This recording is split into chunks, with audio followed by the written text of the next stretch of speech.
Hello students, good morning all of you. I am Mr. Naveen, your chemistry teacher from Vidya Bharati Public School. Dear students, in this video lecture we discuss about our remaining topic of solid state, electrical and magnetic property of solid state. So dear student, first of all we discuss about electrical properties of solid state.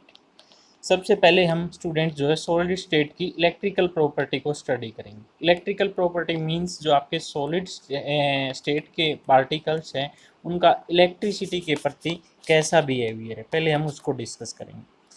तो solid exhibit an amazing range of electrical conductivity which is extending over 27 order of magnitude ranging from 10 की power -20 to 10 की power -7 ohm inverse metre inverse. Means dear student, जो solid state के constituents particle होते हैं इसकी जो है आपकी कंडक्टिविटी की रेंज होती है 10 की पावर -20 टू 10 की पावर जो है 7 ओम इनवर्स मीटर इनवर्स। तो इसी रेंज के बेस पर सॉलिड को क्लासीफाई किया गया है।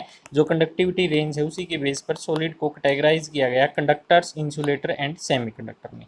तो सबसे पहले हम कंडक्टर्स की कंडक्टिविटी रेंज देखते हैं। देखो जो कंडक्टर्स होते हैं डियर स्टूडेंट्स, आपके जनरली क्या होते हैं, इलेक्ट्रिसिटी के गुड कंडक्टर होते हैं, यानी कि हीट और इलेक्ट्रिसिटी को वो कंडक्ट कर लेते हैं। सॉलिड स्टेट के पार्टिकल्स है जनरली वो आपके जो है मोल्टन स्टेट में, ठीक है, मोल्टन स्टेट में क्या कर लेते हैं, मोल्टन स्टेट में इलेक्ट्रिसिटी को कंडक्ट कर लेते हैं। तो कंडक्टर के अंदर जो कंडक्टिविटी रेंज है वो क्या होती है, हाईएस्ट होती है out of these three, insulator and semiconductor. Conductivity range है वो 10 की पावर 4 टू 10 की power 7 ohm inverse metre inverse के बीच लाई करती है, ठीक है। जनरली मेटल्स की जो है कंडक्टिविटी रेंज सबसे ज़्यादा हाईएस्ट होती है 10 की power 7 ohm inverse metre inverse. इसलिए मेटल्स को क्या है, good conductor of heat and electricity माना गया। अब इसके बाद आता है इंसुलेटर। इंसुलेटर की जो है कंडक्टिविटी रेंज सबसे ज़्यादा पुअर होती है, ठीक है, 10 की पावर -20 टू 10 की power -10 ohm inverse metre inverse. तो कंडक्टिविटी रेंज वेरी लो है, इसीलिए क्या ये आपकी जो है हीट इलेक्ट्रिसिटी को कंडक्ट नहीं कर पाते। अब सेमीकंडक्टर है डियर स्टूडेंट्स, सेमीकंडक्टर की हीट और इलेक्ट्रिसिटी की जो रेंज है यानी कि कंडक्टिविटी रेंज है वो कंडक्टर और इंसुलेटर के बीच में लाई करती है। वो क्या होती है आपकी 10 की पावर -6 टू 10 की power 4 ohm inverse metre inverse, ठीक है। तो जिसकी कंडक्टिविटी रेंज क्या है आपकी इंटरमीडिएट होती है, किसके बीच में, आपके कंडक्टर और इंसुलेटर के बीच में, दोज आर कॉल्ड सेमीकंडक्टर्स। अब डियर स्टूडेंट, हमें किस तरह से कंडक्टर, इंसुलेटर और सेमीकंडक्टर के अंदर जो है क्या होते हैं वो हीट और इलेक्ट्रिसिटी को कंडक्ट करते हैं, वो हमें यहाँ पर स्टडी करना। तो सबसे पहले हम कंडक्टर का केस लेंगे, फिर इंसुलेटर का लेंगे, फिर सेमीकंडक्टर का लेंगे, ठीक है। तो इससे पहले देखो डियर स्टूडेंट्स, एक तो होते हैं आपके कंडक्शन बैंड, ठीक है, एक होते हैं वैलेंस बैंड। कंडक्शन बैंड किसको बोलते हैं, जो जिसके अंदर कोई भी जो है आपका फ्री इलेक्ट्रॉन प्रेजेंट ना हो, बिल्कुल एम्प्टी हो, that is called conduction band. And valence band means क्या है, जिसके अंदर आपके फ्री इलेक्ट्रॉन प्रेजेंट हो। डियर स्टूडेंट, जो सॉलिड स्टेट्स के पार्टिकल्स होते हैं उनकी कंडक्टिविटी जो है डिपेंड करती है फ्री इलेक्ट्रॉन्स के ऊपर। यदि फ्री इलेक्ट्रॉन्स प्रेजेंट है तो वो फ्रीली क्या मूव कर सकते हैं सॉलिड स्टेट के क्रिस्टल स्ट्रक्चर के अंदर, और उसी की वजह से सॉलिड के अंदर जो है फ्री इलेक्ट्रॉन की वजह से ही आपकी जो है हीट और इलेक्ट्रिसिटी जनरेट होती। तो सबसे पहले हम क्या लेते हैं आपका से जो है आपका कंडक्टर्स का केस लेते हैं। तो कंडक्टर्स के अंदर देखो डियर स्टूडेंट्स, आपका एक तो होता है आपका partially fielded band. Partially fielded का मीनिंग क्या है कि जो हाफ फील्ड है इलेक्ट्रॉन के साथ, ठीक है। एम्प्टी बैंड किसको बोलेंगे, जो कंप्लीटली एम्प्टी है, कंडक्शन बैंड को, जिसके अंदर कोई भी फ्री इलेक्ट्रॉन। एक होता है फील्डेड बैंड। फील्डेड का मीनिंग क्या है डियर स्टूडेंट्स की जो जिसके अंदर फ्री इलेक्ट्रॉन्स भरे हुए हैं, ठीक है। सबसे पहले ये देखो डियर स्टूडेंट्स बैंड क्या होता है। देखो the atomic orbital of metal atom form molecular orbital which are so close in energy to each other so as to form a band। Means जो atomic orbital होते हैं, एटम के जो atomic orbital होते हैं वो आपस में combined होकर के किसकी फॉर्मेशन करते हैं, molecular orbital की फॉर्मेशन करते हैं। और जो molecular orbital होता है उसकी एनर्जी और शेप क्या होती है, सेम होती है atomic orbital के साथ में अगर कंपेयर करें तो दैट इज कॉल्ड बैंड। यानी कि एटॉमिक ऑर्बिटल जो फॉर्म करेंगे मोलिक्यूल मिल करके मोलिकुलर ऑर्बिटल, जिसकी एनर्जी और शेप क्या होगी, सेम होगी, दैट इज कॉल्ड बैंड। ठीक है, तो सबसे पहले मेटल के केस में देखो प्रिय स्टूडेंट, मेटल के केस में जो आपका पार्शली फिल्डेड बैंड है और जो आपका जो है एम्प्टी बैंड है जिसको हम कंडक्शंस बैंड बोलते हैं, इसके बीच में एनर्जी गैप क्या होता है, बिल्कुल ही आपका लो होता है। तो इस वजह से जैसे ही हम जो आपका पार्शली फिल्डेड बैंड है जिसको हम वैलेंस बैंड बोलेंगे, इलेक्ट्रॉन्स उसके अंदर प्रेजेंट है, यदि हम उसको क्या कर दें, आपकी इलेक्ट्रिसिटी अप्लाई कर दें, ठीक है, तो उससे क्या करेंगे, यानी कि एनर्जी सप्लाई कर दें, जो इलेक्ट्रॉन्स है वो क्या करेंगे, एनर्जी गेन करके जो आपका कंडक्शन बैंड है उसके अंदर जंप करने की कोशिश करेंगे। ठीक है, तो जैसे by applying energy we can jump electron from partially filled band to conduction band. तो इलेक्ट्रॉन क्या चले जाएंगे, पार्शली फिल्डेड बैंड से कंडक्शन बैंड के अंदर चले जाएंगे। ठीक है, और इससे क्या है, दोनों बैंड्स के बीच में ओवरलैपिंग हो जाएगी। ठीक है, यानी कि आपके जो है वैलेंस बैंड वाले इलेक्ट्रॉन किसके अंदर चले गए, कंडक्शन बैंड के अंदर चले गए, इससे क्या हो जाएगी, ओवरलैपिंग हो जाएगी बैंड्स के बीच में। तो इससे जो है आपका जो था आपका वैकेंट था कंडक्शन बैंड, उसके अंदर भी क्या आ जाएंगे, फ्री इलेक्ट्रॉन आ जाएंगे, यानी कि उसके अंदर भी क्या आ जाएगी, कुछ ना कुछ अमाउंट में उन फ्री इलेक्ट्रॉन की वजह से हीट और इलेक्ट्रिसिटी क्या हो जाएगी, जनरेट हो जाएगी। तो ओवरलैपिंग ऑफ बैंड्स की वजह से एनर्जी गैप क्या होता है, स्मॉल होता है। मेटल्स क्या होते हैं, गुड कंडक्टर्स होते हैं हीट और इलेक्ट्रिसिटी के। अब इसके बाद डियर स्टूडेंट्स हम सेकेंड केस लेते हैं आपका इंसुलेटर का। इंसुलेटर के अंदर देखो फिगर बी के अंदर आपको दिखाई दे रहा है, एक फील्डेड बैंड है, वैलेंस बैंड, एक एम्प्टी बैंड है, कंडक्शन बैंड। इनके बीच में जो एनर्जी गैप होता है डियर स्टूडेंट, वो क्या होता है, बहुत ज़्यादा लार्ज होता है। ठीक है, हम एनर्जी सप्लाई करते हैं जो आपका वैलेंस बैंड है, तो भी इलेक्ट्रॉन क्या है, जंप करके कंडक्शन बैंड तक नहीं पहुंच पाते due to the large energy gap presence between conduction band and valence band. तो इलेक्ट्रॉन जो कंडक्शन बैंड के अंदर नहीं जा पाएंगे, तो ओवरलैपिंग नहीं हो पाएगी, इट मीन्स क्या है, वहाँ पर इलेक्ट्रिसिटी जनरेट नहीं हो पाएगी। इसलिए जो आपके इंसुलेटर होते हैं वो क्या होते हैं, उनके अंदर वो करंट को कंडक्ट नहीं कर पाते हैं। ठीक है, अब इसके बाद थर्ड केस आता है स्टूडेंट्स आपका सेमीकंडक्टर का। सेमीकंडक्टर के अंदर देखो वैलेंस बैंड और कंडक्शन बैंड यानी कि एम्प्टी बैंड के बीच में स्मॉल एनर्जी गैप है।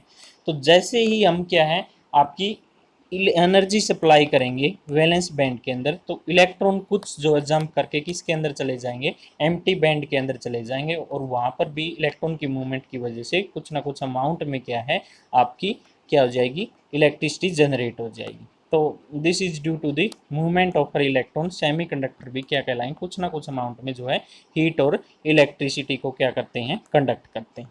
तो ये थी आपकी जो है कंडक्शंस था सेमीकंडक्टर में और इंसुलेटर में और मेटल में। एक्चुअली जो सेमीकंडक्टर होते हैं वो दो सॉलिड होते हैं which are perfect insulator at absolute zero. यदि 0 डिग्री सेल्सियस के ऊपर देखें हम, तो आपका जो है सेमीकंडक्टर इंसुलेटर कहलाएंगे, कोई जो है उनके अंदर हीट इलेक्ट्रिसिटी को कंडक्ट नहीं कर पाएंगे। लेकिन जैसे हम टेम्परेचर बढ़ाते हैं, टेम्परेचर बढ़ाने से इलेक्ट्रॉन के अंदर क्या आ जाती है, मूवमेंट आ जाती है, और वो जंप करके किस में चले जाएंगे, एम्प्टी बैंड में चले जाएंगे, और उसकी वजह से क्या है, वो कंडक्ट करेंगे ये आपका इलेक्ट्रिक करंट। ठीक है, अब इसके बाद है डे स्टूडेंट्स आपके दो टाइप के सेमीकंडक्टर है। एक होता है आपका इंट्रिंसिक सेमीकंडक्टर जिसको बोलते हैं semiconductor due to thermal defect. दूसरा होता है आपका extrinsic semiconductor, semiconductor due to impurity defect. तो first of all we discuss about intrinsic semiconductor. देखो इंट्रिंसिक सेमीकंडक्टर्स किसको बोलते हैं डियर स्टूडेंट्स, 0 केल्विन के ऊपर, एब्सोल्यूट 0 केल्विन के ऊपर हमने पढ़ा जो सेमीकंडक्टर होते हैं वो हीट और इलेक्ट्रिसिटी के प्रति क्या होते हैं, इंसुलेटर होते हैं। प्योर सब्सटेंस लाइक आपका जर्मेनियम है, सिलिकॉन है, ठीक है, ये क्या है, आपके इंसुलेटर की तरह काम करें। क्यों, क्योंकि इनके अंदर जो है, ये आपके सिलिकॉन और जर्मेनियम के अंदर जो है आपके 4 इलेक्ट्रॉन प्रेजेंट होते हैं। तो वो 4 इलेक्ट्रॉन जो है कोवलेंटली बॉन्डेड होते हैं। ठीक है, यानी कि कोई भी इलेक्ट्रॉन फ्री नहीं होता, चारों के चारों इलेक्ट्रॉन क्या है, कोवलेंट बॉन्ड से जुड़े हुए होते हैं। किसके अंदर, एब्सोल्यूट जीरो के ऊपर।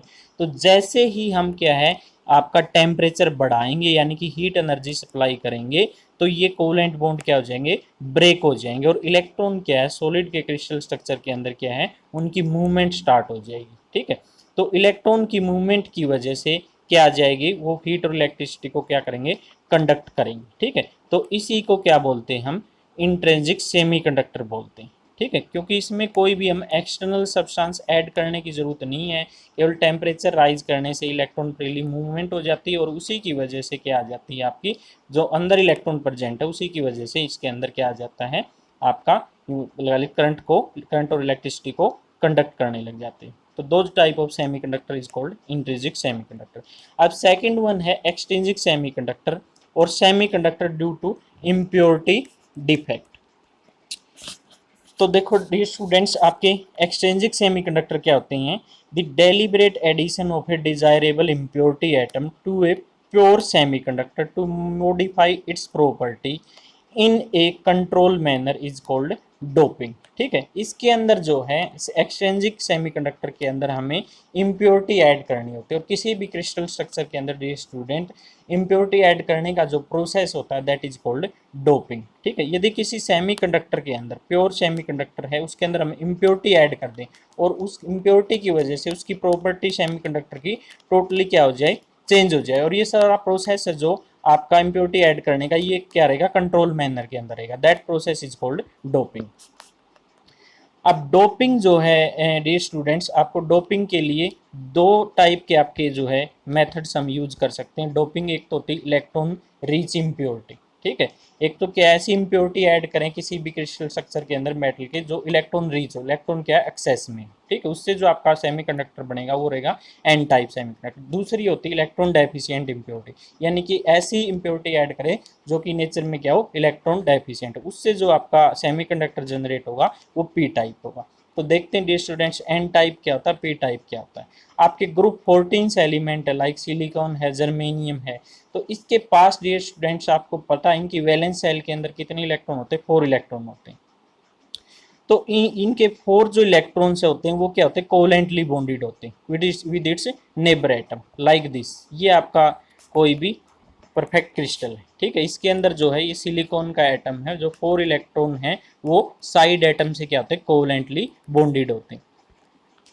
अब इसके अंदर जो है, अब हम इसके अंदर क्या करें, डोपिंग करें, यानी कि जो ग्रुप 14 के एलिमेंट है, सिलिकॉन ले लीजिए या जर्मेनियम ले लीजिए, इसके अंदर हम ग्रुप 15 कौन सी आती है डियर स्टूडेंट्स, आपकी नाइट्रोजन फैमिली। ठीक है, यानी कि ग्रुप 14 कौन सी है आपकी, कार्बन, और ग्रुप 15 नाइट्रोजन फैमिली के अंदर के एलिमेंट्स है लाइक फॉस्फोरस और आर्सेनिक। यानी कि ग्रुप 14 के एलिमेंट है सिलिकॉन और जर्मेनियम के क्रिस्टल स्ट्रक्चर में यदि हम ग्रुप 15 की इम्प्योरिटी करें फॉस्फोरस और आर्सेनिक की, तो आपको पता डियर स्टूडेंट ग्रुप 14 के पास 4 वैलेंस इलेक्ट्रॉन होते हैं और ग्रुप 15 के पास आपके 5 वैलेंस इलेक्ट्रॉन होते हैं। ठीक है, तो जो ग्रुप 15 के ऐसे जैसे इम्प्योरिटी ऐड करेंगे हम यहाँ पर फॉस्फोरस और आर्सेनिक की सिलिकॉन और जर्मेनियम के अंदर, तो जो आपके आउट ऑफ 5 में से 4 इलेक्ट्रॉन है वो तो क्या है, कोवेलेंट बॉन्ड बना लेंगे ग्रुप 14 के एलिमेंट्स के साथ। लाइक हमने सिलिकॉन का क्रिस्टल स्ट्रक्चर ले लिया तो एक इलेक्ट्रॉन क्या रह जाएगा आपका,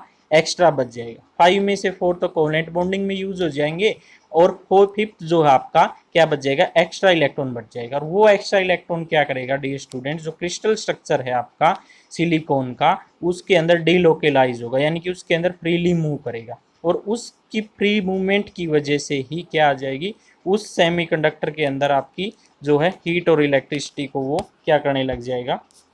यहाँ पर डियर स्टूडेंट्स क्या है, इलेक्ट्रॉन की मूवमेंट की वजह से क्या हुई है, इसके अंदर इलेक्ट्रिसिटी जनरेट हुई। तो इलेक्ट्रॉन की मूवमेंट की वजह से जो आपका ये due to the electron rich impurity की वजह से सेमीकंडक्टर जनरेट होगा, उसको क्या बोलेंगे, एन टाइप। इसी तरह से dear students electron deficient impurity की वजह से, यानी कि इलेक्ट्रॉन की कमी की वजह से आपका जो है क्रिस्टल स्ट्रक्चर के अंदर जो सेमीकंडक्टर जनरेट होगा that is called P type semiconductor, उसको हम क्या बोल देंगे, P type.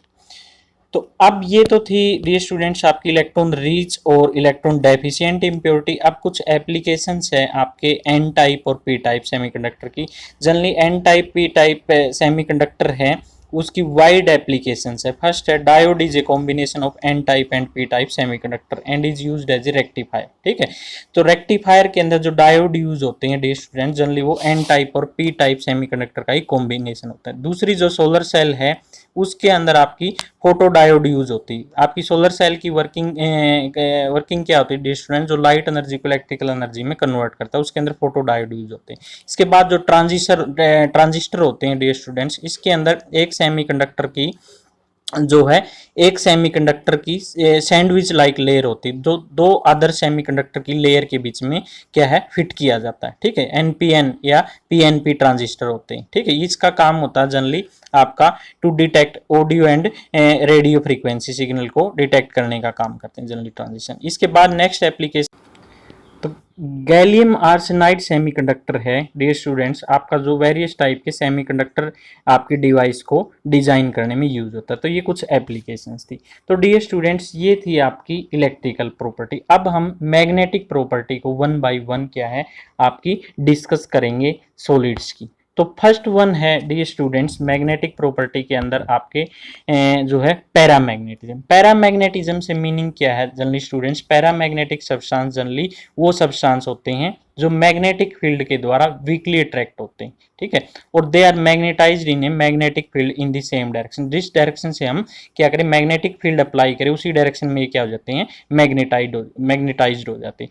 They lose their magnetism in the absence of magnetic field. Magnetic field की एब्सेंस में इनका मैग्नेटिक बिहेवियर शो नहीं करते, यानी कि मैग्नेटिज्म को लूज कर देते। Generally paramagnetism generally dear students due to the presence of unpaired electron की वजह से होता है। इसके कुछ एग्जांपल आपका O2 है, Cu2 पॉजिटिव है, Fe3 पॉजिटिव है, Cr3 पॉजिटिव। तो इसके अंदर क्या होते हैं डियर स्टूडेंट्स आपके अनपेयर्ड इलेक्ट्रॉन की वजह से इनका नेचर कैसा होता है पैरामैग्नेटिक होता है, और ये फिनोमिना क्या कहलाता है पैरामैग्नेटिज्म। अब इसके बाद सेकंड आता है dear students diamagnetism, means diamagnetic, जो जिसके अंदर क्या रहेंगे डियर स्टूडेंट सारे के सारे इलेक्ट्रॉन पेड रहेंगे। तो डायामैग्नेटिक सब्सटेंस क्या होते हैं वीकली रिपेल्ड किए जाते हैं मैग्नेटिक फील्ड के द्वारा।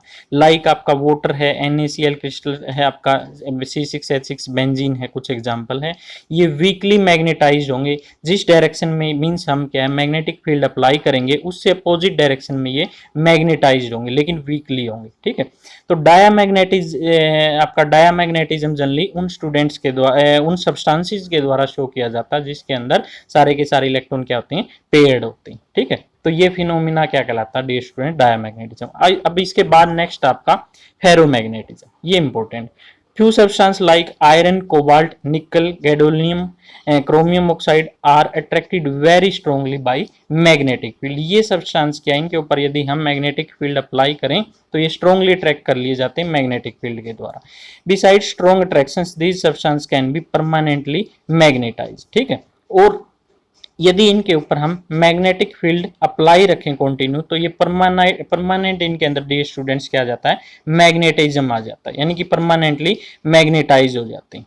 ठीक है, तो generally dear students ferromagnetism phenomena क्या होता है जो कि आपके स्ट्रांगली अट्रैक्ट होते हैं मैग्नेटिक फील्ड के द्वारा। ठीक है, और ये क्या होते हैं सब्सटेंस जो है परमानेंटली मैग्नेटाइज हो जाते हैं in the presence of magnetic field.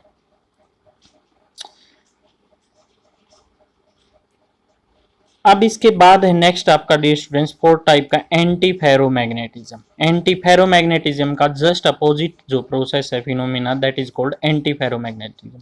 Substance like manganese oxide showing anti ferromagnetism have domain structure similar to ferromagnetism but their domains are oppositely oriented and cancel out each others magnetic moment. देखो dear students आपको figure में दिखाई दे रहा है B के अंदर, ये क्या होते हैं generally magnetic movements of domain होती वो इनके अंदर एक दूसरे के क्या है अपोजिट होती। ठीक है, मैग्नेटिज्म आपके जनरली फेरोमैग्नेटिज्म के अंदर तो सारी सिमिलर थी डायरेक्शन में, इसमें क्या होगी अपोजिट होगी एक दूसरे की।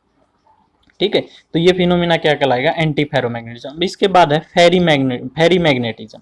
फेरीमैग्नेटिज्म is observed when the magnetic movement of domains in the substance are lying in parallel and anti parallel direction in unequal numbers. Means जो मैग्नेटिक मूवमेंट ऑफ डोमेन है आपका फिगर सी में देखो डियर स्टूडेंट्स, इसके अंदर जो मैग्नेटिक मूवमेंट ऑफ डोमेन्स है वो पैरेलल और एंटी पैरेलल डायरेक्शन में अलाइंड होती है और अनइक्वल मैनर में अलाइंड होती है। तो ऐसे फिनोमिना को क्या बोल देते हैं हम फेरी मैग्नेटिज्म बोल देते हैं। ये वीकली जो है ट्रैक्ट होते हैं मैग्नेटिक फील्ड के द्वारा। ठीक है, एज कंपेयर टू यदि हम फेरोमैग्नेटिक के साथ कंपैरिजन करें, इसके अंदर आपका मैग्नेटाइट है Fe3O4, फेराइट्स है लाइक लाइक MgFe2O4, ZnFe2O4, ये कुछ एग्जांपल्स हैं इन सब्सटेंस के।